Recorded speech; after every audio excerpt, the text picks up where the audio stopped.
یہی معاملہ حضرت حسین ابن علی رضی اللہ تعالی عنہما کا تھا. وہ بھی نہایت شجاع، نہایت جری، نہایت بہادر. انہوں نے بھی کہا کہ یہ غلط قیصر و کسریٰ کی روایت جو شروع ہو رہی ہے اسے ہم نے رجسٹ کرنا ہے اور اسے ہم آگے نہیں چلنے دیں گے. کوفہ چونکہ حضرت حسین کے پاس پیغام آ رہے تھے کوفے سے، چونکہ کوفے کو حضرت علی نے دارالخلافہ بنا لیا تھا اور وہاں سمجھا جاتا تھا کہ حضرت علی کے ہمدرد اور حضرت شیعان علی جنہیں ہم کہیں ان کے ساتھی ہم خیال یہ لوگ ہیں کثرت کے ساتھ. اور وہاں سے اب خطوط کا تانتا شروع ہو گیا، آپ یہاں آئیے، ہم بے تاب ہیں، آپ کا استقبال کریں گے، آپ کے ہاتھ پر بیعت کریں گے تاکہ یہ جو قیصر و کسریٰ کی سنت شروع ہو رہی ہے اس کو روکا جا سکے. وہ تانتا بجا ہوا ہے خطوط کا. تو حضرت حسین رضی اللہ تعالیٰ عنہ نے فیصلہ کر لیا کہ میں کوفے جاؤں گا. حضرت زبیر روکتے رہ گئے کہ نہیں، کوفیوں پر اعتماد نہ کیجیے، یہ زبانی کلامی ساتھ دیتے ہیں، جب ڈنڈا چلتا ہے تو پھر یہ ہٹ جاتے ہیں میدان سے، ان پر اعتماد نہ کریں آپ. ایک ایک کر کے بھیڑ چھٹتی چلی گئی اور صرف چند افراد رہ گئے اور اس کے نتیجے میں حضرت مسلم بن عقیل شہید کر دیے. بلکہ ایک شخص خانی نے انہیں پناہ دی تھی کوفے میں، ان کو بھی قتل کر دیا گیا، شہید کر دیا گیا. اس پر یہ ہے کہ انہوں نے ایک شخص کے ذریعے سے پیغام دیا قتل کیے جانے سے پہلے کہ دیکھو میرا تو وقت آگے آیا، میں تو اب قتل ہو جاؤں گا، شہید کر دیا جاؤں گا، تو میرا پیغام حسین تک پہنچا دو رضی اللہ تعالی عنہ کہ یہاں یہ بغاوت ہو گئی.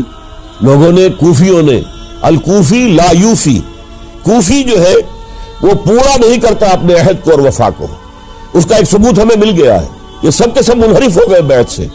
آپ جہاں تک آ گئے وہاں سے واپس چلے جائیے.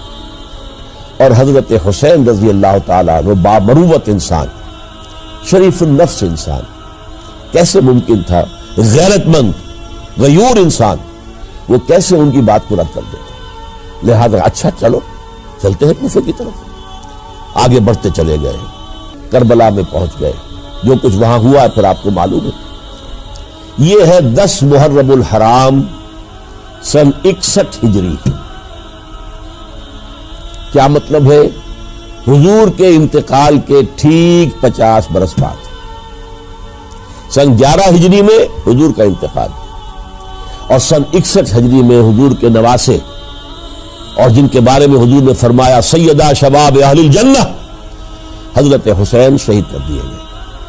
اور اس کے بعد اس لشکر نے خیموں کو آگ لگا دی. ما شاء اللہ کان وما لم یشاء لم یکن. جو اللہ نے چاہا وہ ہوا اور جو اللہ نے نہیں چاہا وہ نہیں ہوا. حضرت حسین کو وہ عظیم شہادت اللہ نے دینی تھی، وہ اونچا مقام عطا کرنا تھا، اور پھر ان کی عظیمت، ان کا صبر، ان کا ثبات، ان کا استقلال. معلوم ہوا کہ اللہ تعالیٰ نے انسانوں کے اندر کتنی کچھ طاقت رکھی ہوئی اور کتنی کچھ صلاحیت اللہ نے ودیعت کی. وہ جس طرح ڈٹے رہے، کھڑے رہے. واقعہ یہ ہے کہ وہ بھی نوع انسانی کے لیے ہمیشہ کے لیے ایک سبق ہے، اور وہ سبق یہ ہے کہ آپ حق، جو بھی آپ حق سمجھے اس حق کے اوپر ڈٹ کر کھڑے ہو جائیں. جی یہ نہیں ہونے دوں گا. حضرت عبداللہ ابن زبیر کی یہ رائے ہوئی، وی ہیو ٹو چیلنج، ہم مقابلہ کریں گے، ہم اسے پیسیولی قبول نہیں کریں گے. انہوں نے بیعت سے انکار کیا اور مدینہ چھوڑ کر مکے جا کر حرم کے اندر پناہ گزین ہو گئے. یہی معاملہ حضرت حسین ابن علی رضی اللہ تعالی عنہما کا تھا. وہ بھی نہایت شجاع، نہایت جری، نہایت بہادر. انہوں نے بھی کہا کہ یہ غلط قیصر و کسریٰ کی روایت جو شروع ہو رہی ہے اسے ہم نے رجسٹ کرنا ہے اور اسے ہم آگے نہیں چلنے دیں گے. ان پر بھی جب دباؤ ڈالا گیا کہ بیعت کرو تو وہ کچھ وقت مانگ کر کہ دیکھیے میں ایسا شخص نہیں ہوں کہ تنہائی میں علیحدہ کمرے میں بیٹھ کر بیعت کروں. جب عمومی بیعت لوگے تم سب سے تو میں بھی آ جاؤں گا. اس وقت لوگ فیصلہ کریں گے. تو بس اس وجہ سے پھر وہ گورنر جو تھا اس وقت مدینے کا، اس سے اجازت لے کر آ گئے اور راتوں رات وہاں سے نکل کر وہ بھی مکے پہنچ گئے. تو اب یہ 4 جو ہے 2 گروہوں میں تقسیم ہو گئے، 2+2. 2 کی رائے یہ ہوئی کہ بات غلط ہے لیکن اس کی بنا پر خونریزی، جنگ و جدال، جنگ آپس میں خونریزی کرنا یہ صحیح نہیں ہے، بلکہ مصلحت اس میں ہے کہ اس کو قبول کر لیا جائے. پھر اللہ تعالیٰ کو بہتر حالات پیدا کرے گا اس کے ذریعے سے، تعلیم کے ذریعے، تلقین کے ذریعے سے جیسے نبی اکرم صلی اللہ علیہ وسلم نے اتنا عظیم انقلاب برپا کیا تھا، ہم کوشش کریں گے کہ نظام حکومت کی اصلاح ہو جائے، لیکن اس وقت اگر ہم اڑ گئے تو پھر گویا کہ خوریزی اور فساد اور باہمی جنگ ہے وہ شروع ہو جائے گی۔ اور دو حضرات کی رائے ہوئی کہ نہیں، ہمیں ہر صورت میں رجسٹ کرنا ہے، خوریزی ہوتی ہے تو ہو، ہمیں جانے دینی پڑتی ہے تو دیں گے، ہم شہادت قبول کریں گے، لیکن اس غلطی کو قبول نہیں کر سکتے۔ تو میں اس کے لیے عرض کر رہا ہوں، یہ تیسری شہادتوں کا جو دور شروع ہوا ہے، پہلا شہادتوں کا دور حضور کا دور، دین کو قائم کرنے کی جد و جہد میں جنہوں نے جانے دی ہے۔ دوسرا دور اس دین کے خلاف جو کاؤنٹر ریولوشنری موومنٹس آئی ہیں ان کو رفع کرنے کے لیے جانے دینا، ہزاروں صحابہ کی جانیں اس میں بھی گئی ہیں، وہ سیلمہ ابن کذاب ہو یا مانعین زکوٰۃ ہو، ان کے خلاف جو جہاد ہوا۔ پھر ظاہر بات ہے کہ حضرت عثمان رضی اللہ تعالیٰ عنہ کے بعد جو فساد ہوا، وہ شہادتیں کیا تھی؟ اس دین کے نظام کو قائم رکھنے کے لیے، انٹیکٹ رہے، دشمن اس کے اندر رکھنے ڈالنے میں کامیاب نہ ہو جائے۔ اب تیسرا دور وہ آ رہا ہے کہ جبکہ داخلی طور پر اس نظام خلافت کے اندر زوال شروع ہو رہا ہے، اس زوال کو روکنے کے لیے کہ وہ اپنی اصل جو خلافت کا نظام اللہ نے اور اس کے رسول نے دیا ہے اس کی بنیاد پر قائم رہے، لہذا ہم ریزسٹ کریں گے اس تبدیلی کو اور میدان میں آ کر مقابلہ کریں۔ یہ حضرت عبداللہ ابن زبیر رضی اللہ تعالی عنہما اور حسین ابن علی رضی اللہ تعالی عنہما، اب ان دونوں میں ایک اختلاف ہوا۔ حضرت عبداللہ ابن زبیر کی رائے یہ تھی کہ یہ مکہ ہے، یہ اللہ کا گھر ہے، یہ حرم ہے، اور یہاں کے لوگ بہت سے برے اثرات سے ابھی تک بچے ہوئے ہیں، پاک ہیں، لہذا ہمیں یہاں رہنا چاہیے۔ اس کو مرکز بنا کر ظاہر بات ہے اسی مکے سے محمد الرسول اللہ صلی اللہ علیہ وسلم نے دعوت شروع کی تھی، وہیں سے وہ پھیل کر جو ہے ایک عظیم انقلاب کی شکل اس نے اختیار کی تھی، ایک عظیم مملکت جو ہے حضور چھوڑ کر گئے تھے۔ تو ہمیں مکے میں رہ کر ہی اپنی تحریک شروع کرنی چاہیے، لیکن ادھر حضرت علی کے پاس پیغام آ رہے تھے کوفے سے۔ کوفہ چونکہ حضرت حسین کے پاس پیغام آ رہے تھے کوفے سے، چونکہ کوفے کو حضرت علی نے دار الخلافہ بنا لیا تھا، اور وہاں سمجھا جاتا تھا کہ حضرت علی کے ہمدرد اور حضرت شیعان علی جنہیں ہم کہیں، ان کے ساتھی ہم خیال یہ لوگ ہیں کثرت کے ساتھ، اور وہاں سے اب خطوط کا تانکا شروع ہو گیا، آپ یہاں آئیے، ہم بےتاب ہیں، آپ کا استقبال کریں گے، آپ کے ہاتھ پر بیعت کریں گے، تاکہ یہ جو قیصر و کسریٰ کی سنت شروع ہو رہی ہے اس کو روکا جا سکے۔ وہ تانتا بدا ہوا ہے خطوط کا۔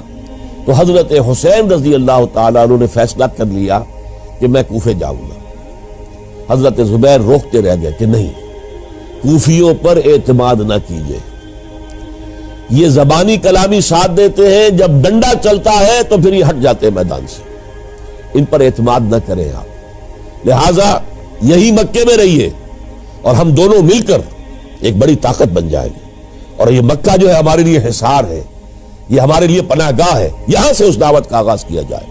اب یہ افسوس ہے، اس سے اللہ کی مشیت سمجھا جائے، اللہ کی مرضی ہے، جو کچھ ہوتا ہے وہ تو بے اذن رب ہوتا ہے، اللہ اپنی مصلحتوں سے ہم سے زیادہ واقف ہے، ہم تو نہیں سمجھ سکتے۔ حضرت حسین نے فیصلہ کیا اور ڈٹ گئے اس فیصلے پر کہ میں کوفے جاؤں گا۔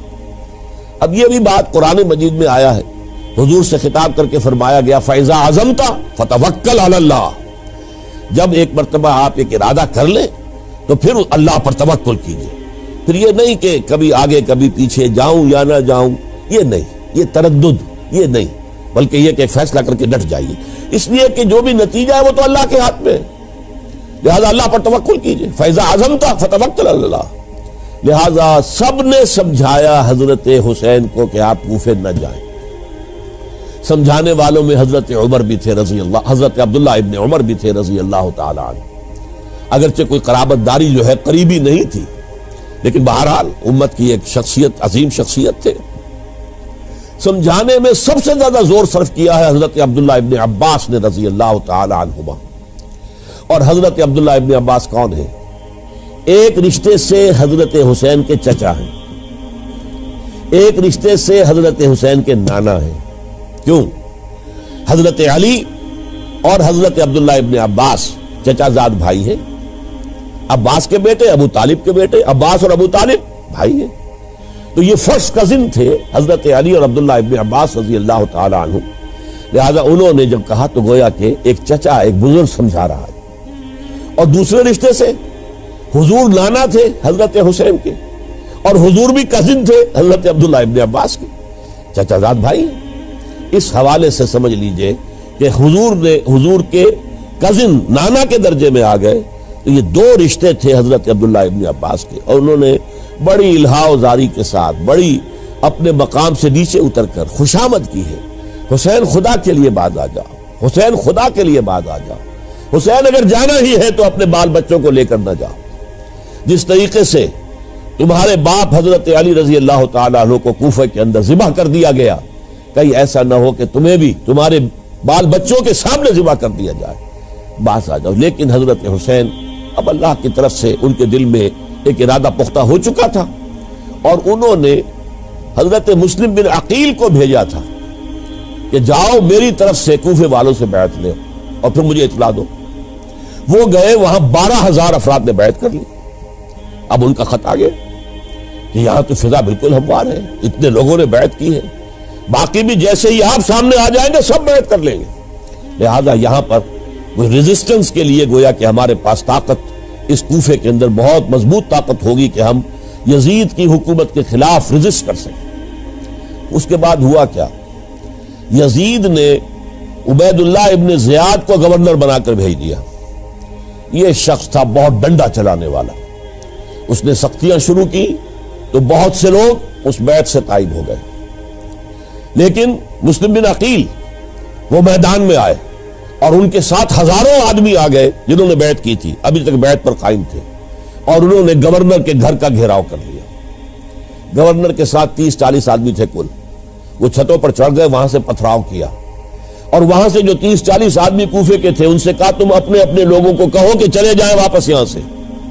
انہوں نے اوپر سے کہنا شروع کیا، ڈرایا، بہت خوفناک نتیجہ نکلے گا، اب عبید اللہ ابن زیاد تم سب کو ہلاک کر دے گا.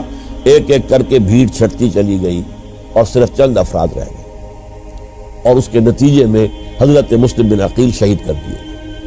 بلکہ ایک شخص حامی نے انہیں پناہ دی تھی کوفے میں، ان کو بھی قتل کر دیا گیا، شہید کر دیا. اس پر یہ ہے کہ انہوں نے ایک شخص کے ذریعے سے پیغام دیا قتل کیے جانے سے پہلے کہ دیکھو میرا تو وقت آ گیا ہے، میں تو اب قتل ہو جاؤں گا، شہید کر دیا جاؤں گا، تو میرا پیغام حسین تک پہنچا دو رضی اللہ تعالی عنہ کہ یہاں یہ بغاوت ہو گئی. لوگوں نے، کوفیوں نے، الکوفی لا یوفی، کوفی جو ہے وہ پورا نہیں کرتا اپنے عہد کو اور وفا کو. اس کا ایک ثبوت ہمیں مل گیا ہے کہ سب کے سب منحرف ہو گئے بیعت سے. آپ جہاں تک آ گئے وہاں سے واپس چلے جائیے. جب حضرت حسین کے پاس یہ پیغام پہنچا اور انہوں نے ارادہ کیا کہ ٹھیک ہے یہ تو حالات بدل گئے، لہذا واپس چلنا چاہیے، شاید عبداللہ ابن زبیر کی رائے ہی صحیح ہے، ہمیں مکے ہی میں بیٹھ کر کام کرنا چاہیے. لیکن اب جو ہے عرب کا ایک خاص مزاج ہے. حضرت مسلم بن عقیل کے بیٹے آڑے آ گئے، اب ہم اپنے باپ کے خون کا قصاص لیے بغیر نہیں جائیں گے. اور حضرت حسین رضی اللہ تعالیٰ عنہ بامروت انسان، شریف النفس انسان، کیسے ممکن تھا، غیرت مند غیور انسان، وہ کیسے ان کی بات کو رد کر دیتے. لہذا اچھا چلو چلتے ہیں کوفے کی طرف. آگے بڑھتے چلے گئے، کربلا میں پہنچ گئے. جو کچھ وہاں ہوا ہے پھر آپ کو معلوم ہے. اس میں یہ بات ہے، پہلے 1000 کا لشکر بھیجا تھا عبید اللہ ابن زیاد نے، اس پر حضرت حسین رضی اللہ تعالیٰ عنہ نے جو باتیں کہیں وہ کچھ اثر انداز ہو گئی. ان کا افسر جو تھا حر بن یزید تمیمی، وہ بعد میں حضرت حسین کا حامی ہو گیا اور حضرت حسین کے ساتھ ہی اس کو بھی شہادت نصیب ہوئی. پھر دوسرے کو بھیجا عمرو ابن سعد.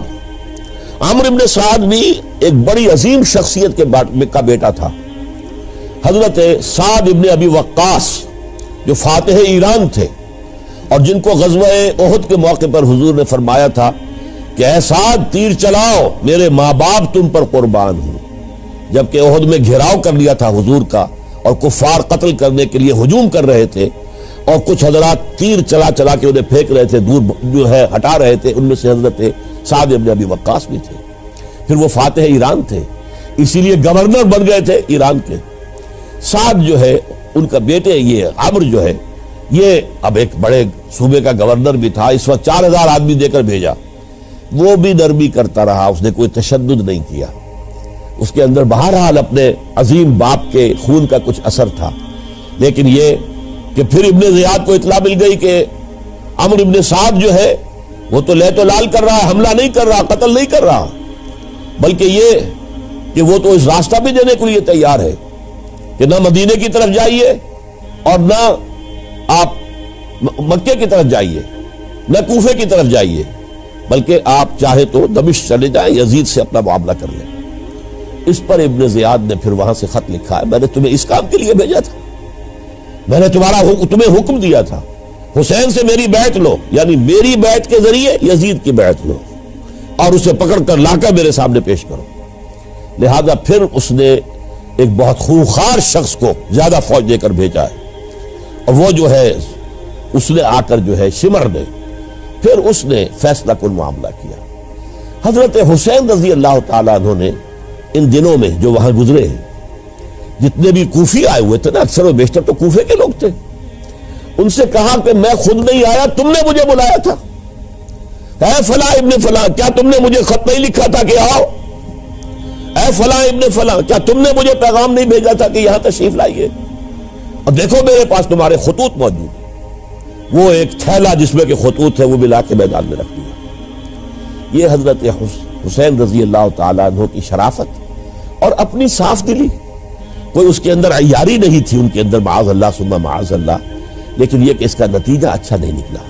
نتیجہ کیا نکلا؟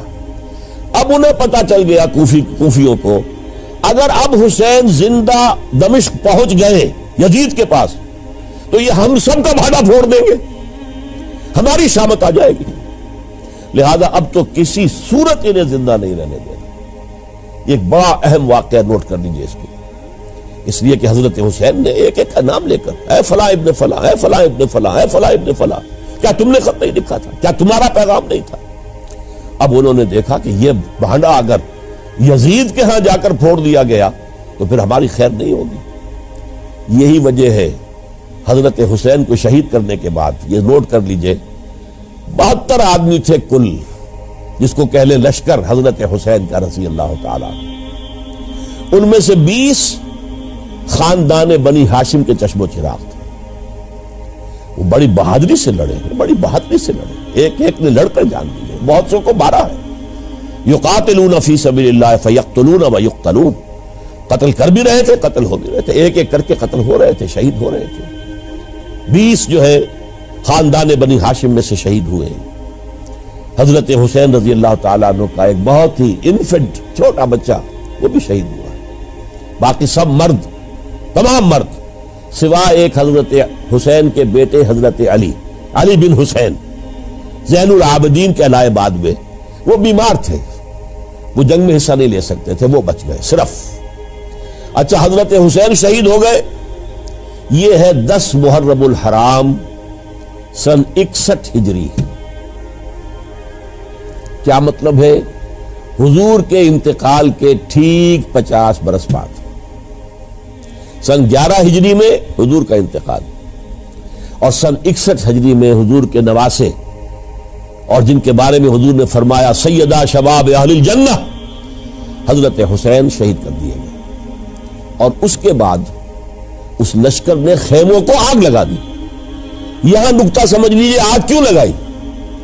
انہیں معلوم تھا ہمارے خلاف ڈاکومنٹری پروف موجود ہے وہاں پر، وہ ہمارے خطوط کے تھیلے وہاں موجود ہیں، اگر وہ باقی رہ گئے تو ہماری شامت آ جائے گی، ہمیں کون بچائے گا؟ ورنہ ظاہر بات ہے کہ اگر تو وہ دشمنی کے انداز میں بات ہوتی تو خواتین کی بھی بے حرمتی کی گئی ہوتی، لیکن نہیں، کسی نے، ظاہر بات ہے کہ خانوادہ نبوت کی کسی خاتون کی بے حرمتی نہیں کی، قطعاً نہیں کی، قطعاً نہیں کی، قطعاً نہیں کی، لیکن خیمے جلانا ان کی ضرورت تھی تاکہ وہ ریکارڈ جو ہے ان کا وہ تلف ہو جائے، سارے خطوط جو ہیں وہ جل جائیں تاکہ ان کے خلاف ثبوت باقی نہ رہے۔ یہ عظیم سانحہ کربلا ہے۔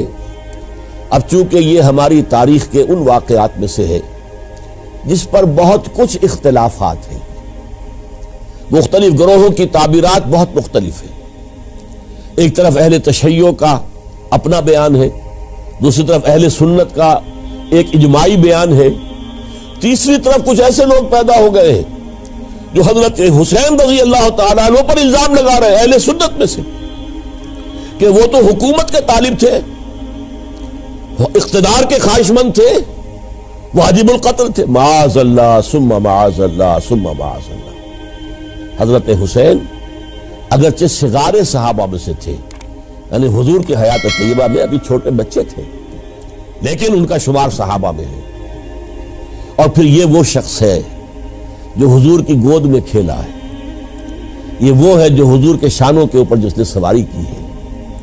علامہ اقبال نے جیسے حضرت اسماعیل کے لیے کہا ہے کہ وہ فیضان نظر تھا یا کہ مکتب کی کرامت تھی، سکھائے کس نے اسماعیل کو آداب فرزندی۔ ظاہر بات ہے حضرت اسماعیل کسی اسکول اور مدرسے دارالعلوم میں پڑھے نہیں تھے کہ وہاں پتہ چلتا کہ والد کا حق کیا ہے۔ یہ فیضان نصر تھا، ابراہیم کی نگاہ کا یہ فیضان تھا کہ بیٹے کے اندر وہ جذبہ پیدا ہوا کہ یا ابت افعل ما تؤمر، ابا جان جو خواب آپ دیکھ رہے ہیں اور جو حکم آپ کو اس خواب کے ذریعے مل رہا آپ کر گزریے، ستجدنی انشاءاللہ من الصابرین۔ تو اسماعیل کا معاملہ اگر یہ تھا فیضان نظر سے، تو حضرت اسماعیل تو حضرت ابراہیم کے پاس زیادہ رہے بھی نہیں، وہ تو مکے میں رہے۔ حضرت عثمان جو حضرت ابراہیم تو شام میں رہتے تھے، کبھی کبھی آ جاتے تھے، بس اس سے زیادہ معاملہ نہیں تھا۔ وہ فیضان نظر حضرت اسماعیل کو تھا، تو حضور صلی اللہ علیہ وسلم کا فیضان نظر کتنا ہوگا اس کا آپ اندازہ کیجئے۔ یہ کوئی جنگ اقتدار نہیں تھی، معاذ اللہ ثم معاذ اللہ ثم معاذ اللہ، بلکہ انہوں نے اپنا ایک فرض منصبی سمجھا ہے کہ میرے نانا کا لایا ہوا نظام اور اس کے اصول اب ٹوٹ رہے ہیں۔ جیسے حضرت ابو بکر کا قول میں نے آج بھی آپ کو سنایا، ایبدل الدین وانا حی، کیا دین میں ترمیم اور تنسیخ کی جائے گی، دین کی باتوں کو بدل دیا جائے گا جبکہ میں ابھی زندہ ہوں۔ اسی طریقے سے گویا کہ زبان حال سے حضرت حسین اور عبداللہ ابن زبیر رضی اللہ تعالی عنہم ان دونوں نے یہ فیصلہ کیا کہ ہم روکیں گے اس کو۔ آپ اختلاف کر سکتے ہیں کہ حضرت حسین کی رائے صحیح تھی یا حضرت عبداللہ ابن عباس کی رائے صحیح تھی، یہ کہہ سکتے ہیں آپ، لیکن کسی کی نیت پر حملہ نہیں کر سکتے۔ اسی طریقے سے بعض لوگ جو ہے حضرت عبداللہ ابن عباس، عبداللہ ابن عمر، ان کی نیتوں پر حملہ کرتے، ان کو تو یزید نے دولت سے خرید لیا تھا، معاذ اللہ ثم معاذ اللہ ثم معاذ اللہ۔ یہ دونوں جلیل القدر صحابہ ہیں، یہ تو صغار صحابہ میں سے نہیں ہیں، یہ جوان تھے پورے حضور کے زمانے میں، جنگوں میں حصہ لیا ہے۔ حضرت عبداللہ ابن عمر نے، عبداللہ ابن عباس نے رضی اللہ تعالیٰ عنہما، انہیں کوئی رقم نہیں خرید سکتی تھی، کوئی دولت نہیں خرید سکتی تھی، جو رائے انہوں نے قائم کی دیانتاً قائم کی۔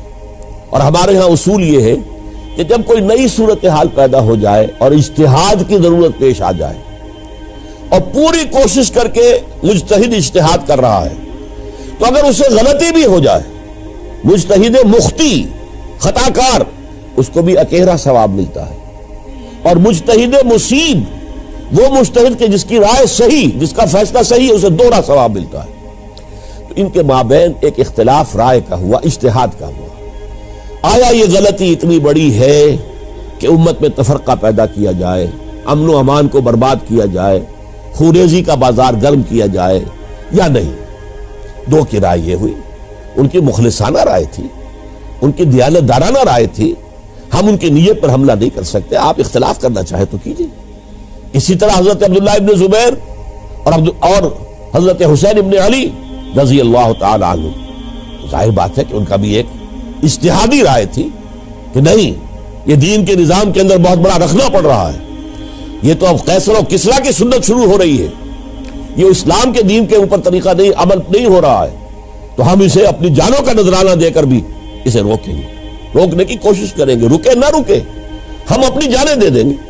یہ بھی دیانت دارانہ رائے تھی، مخلصانہ رائے تھی، ان کی نیت پر کوئی حملہ کم سے کم اہل سنت والجماعت میں سے کسی شخص کو حق نہیں ہے، اس لیے کہ اہل سنت والجماعت کا کہنا یہ ہے الصحابۃ کلہم عدول، صحابہ جتنے بھی ہیں وہ سب کے سب عدول ہیں، ان میں بدنیتی نہیں آ سکتی، خطا ہو سکتی ہے۔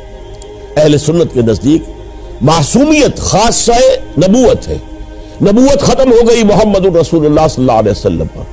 آپ کے بعد معصوم کوئی نہیں. ابو بکر بھی معصوم نہیں, عمر بھی معصوم نہیں, عثمان بھی معصوم نہیں, علی بھی معصوم نہیں رضی اللہ تعالیٰ عنہم اجمعین.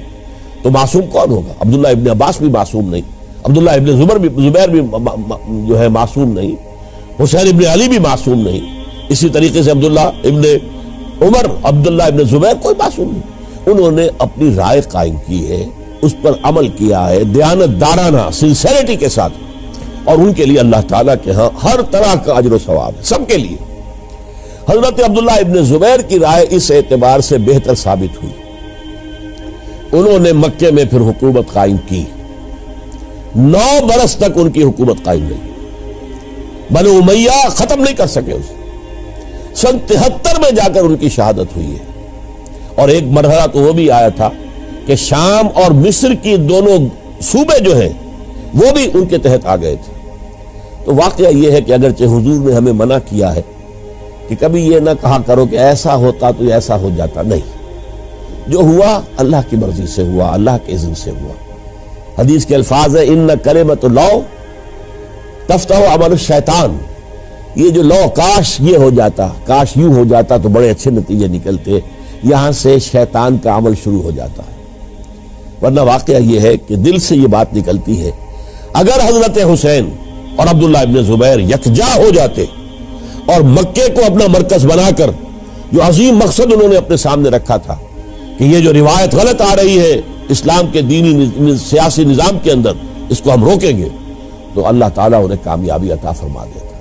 لیکن یہ پھر ہم کہیں گے ما شاء اللہ کان وما لم یشاء لم یکن. جو اللہ نے چاہا وہ ہوا, اور جو اللہ نے نہیں چاہا وہ نہیں ہوا. حضرت حسین کو وہ عظیم شہادت اللہ نے دینی تھی, وہ اونچا مقام عطا کرنا تھا, اور پھر ان کی عظیمت, ان کا صبر, ان کا ثبات, ان کا استقلال. معلوم ہوا کہ اللہ تعالیٰ نے انسانوں کے اندر کتنی کچھ طاقت رکھی ہوئی ہے اور کتنی کچھ صلاحیتیں اللہ نے ودیت کی ہیں. وہ جس طرح ڈٹے رہے, کھڑے رہے. واقعہ یہ ہے کہ وہ بھی نوع انسانی کے لیے ہمیشہ کے لیے ایک سبق ہے, اور وہ سبق یہ ہے کہ آپ حق, جو بھی آپ حق سمجھیں, اس حق کے اوپر ڈٹ کر کھڑے ہو جائیں, اور اس میں پرواہ نہ کیجئے کہ آپ کی نفری کم ہے یا آپ کے ساتھ تعداد زیادہ, کوئی خیال نہ کیجئے. اس کے فکر نہ کیجئے کہ حالات ادھر ہیں یا ادھر ہیں, حالات سازگار آپ کے دشمن کے ساتھ ہیں یا آپ کے ساتھ ہے, کوئی فکر نہ کیجئے. حق حق ہے, اس کا ساتھ دینا لازم ہے, اس کے لیے جان دے دینا یہ سب سے بڑی کامیابی ہے. وَلَا تَقُولُوا لِمَن يُقْتَلُ فِي سَبِيلِ اللَّهِ أَمْوَاتٌ. ہرگز نہ کہنا ان کو جو اللہ کی راہ میں قتل ہو جائیں کہ وہ مردہ ہیں. بل احیاء, وہ تو زندہ ہیں, ولکن لا تشعرون, کہ تمہیں شعور نہیں ہے. وَلَنَبْلُوَنَّكُمْ, اب یہ تمام مسلمانوں سے خطاب ہو رہا ہے, ہم تمہیں لازماً آزمائیں گے, بِشَيْءٍ مِّنَ الْخَوْفِ, خوف سے, وَالْجُوعِ, اور بھوک اور فقر و فاقے سے. حضرت حسین اور ان کے ساتھیوں کو پیاس کے ذریعے سے آزمایا گیا, حالانکہ دریا دور نہیں ہے لیکن پانی بند کر دیا گیا. کیسی کیسی شدت اور کیسے کیسے سخت حالات کا سامنا کیا, لیکن جھکے نہیں, گردن نہیں جھکی, ڈٹے رہے اپنے موقف کے اوپر. وَلَنَبْلُوَنَّكُمْ بِشَيْءٍ مِّنَ الْخَوْفِ وَالْجُوعِ وَنَقْصٍ مِّنَ الْأَمْوَالِ وَالْأَنفُسِ وَالثَّمَرَاتِ, اور ہم تمہیں جانی اور مالی نقصانات کے ذریعے سے آزمائیں گے. وَبَشِّرِ الصَّابِرِينَ, اور اے نبی بشارت دے دیجئے صبر کرنے والوں. الَّذِينَ إِذَا أَصَابَتْهُمْ مُصِيبَةٌ, وہ کہ جن کو اگر کوئی مصیبت آئے, ان پر نازل ہو جائے, قالوا, تو وہ کہیں گے اِنَّا لِلَّهِ وَإِنَّا إِلَيْهِ راجعون, ہم اللہ ہی کے ہیں, اللہ ہی کی طرف ہمیں لوٹ جانا ہے. اولئک علیہم صلوات من ربہم ورحمہ, یہ ہیں وہ جن پر ان کے رب کی طرف سے صلوات ہے, درود ہے اور رحمت ہے. واولئک هم المہتدون, اور یہی ہدایت یافتہ ہے. اللہم ربنا اجعلنا منہم, اللہم ربنا اجعلنا منہم. میرے اور آپ کے لیے سبق یہ ہے, صرف حضرت حسین کا کوئی دن منا لینا یہ نہیں. ٹھیک ہے, یاد تازہ کیجئے, بہت اچھی بات ہے, لیکن اس کا نتیجہ یہ نکلنا چاہیے کہ اگر حضرت حسین نے اپنی ہی نہیں, اپنے خاندان کی, اپنے اعزاء و اقربا کی, اپنے ساتھیوں کی جانوں کی قربانی پیش کر دی حق کے لیے, تو ہمیں بھی فیصلہ اور سبق یہ لینا چاہیے کہ ہمیں حق کا ساتھ دینا ہے. ہر سے بعد چاہے اس کے نتائج کچھ بھی نکلے. اقول قولی ھذا واستغفر اللہ لی ولکم ولسائر المسلمین والمسلمات.